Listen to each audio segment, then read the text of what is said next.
Alright, I'm going to do another example. This time I'll move a little more quickly. Here is a chord, got a note on a space way down there, another note on a space way above the staff, and this note on a line right in the middle of the staff. So again, it would be foolish to think, oh, it must be a D because D is the lowest note. It might be a D chord, but it could also be a B flat or a G chord that are twisted around or inverted. So to determine whether this is an inverted chord or not, I'm going to rearrange the notes so that I use the same three notes in a different position on the staff. Here's a little hint.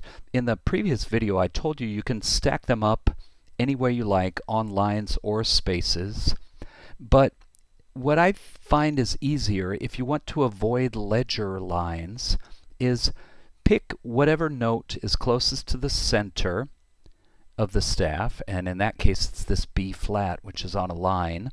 So since that B flat is in the center of the staff and it's on a line, I'm going to choose to rearrange these notes all on lines. And I'll leave that B flat right where it was. And then I've got to find a line for these other two notes. That's a D below the staff. So I need to find a D that's on a line. Every good boy does. There's D on a line. So I'll move the D up to this line.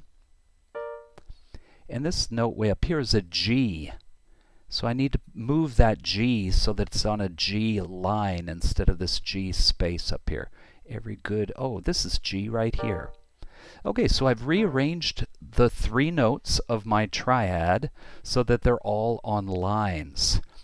So the same three notes that you see here are found in this chord, just in a different position. The G, instead of on this line, is up on the space, and the D, instead of on that line, is in the space.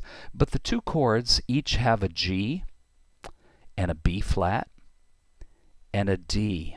So they're both the same chord. I know, and I can safely say, that the root of this chord is G.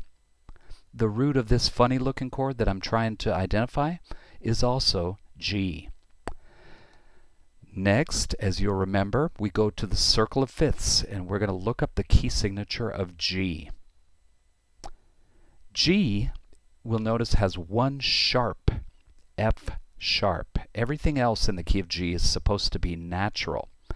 So let's go back to our chord. Our chord has a G, a B flat, and a D. That B is not supposed to be flat, is it? It's supposed to be a B natural. So has this B been lowered to make it a D flat? I better speak more carefully. Has it been lowered to make it a B flat or raised to make it a B flat? What do you think? It's supposed to be B natural, but now it's flat. So it's been lowered. And that B is not the root, it's not the fifth, it's the third of the chord. So what we have here is a triad with a lowered third. What kind of a triad has a lowered third? Minor. This is a G minor chord. The funny looking one that we're trying to identify, same three notes, so it's also a G minor triad. Now the very last step in identifying our chord is to figure out the inversion. The note at the bottom is this D. D is not the root of our chord. It's not the third of the chord, but it's the fifth of the chord. So our G minor chord here has the fifth as the lowest note. Which inversion is that? Second inversion. So the complete answer here, G minor, second inversion.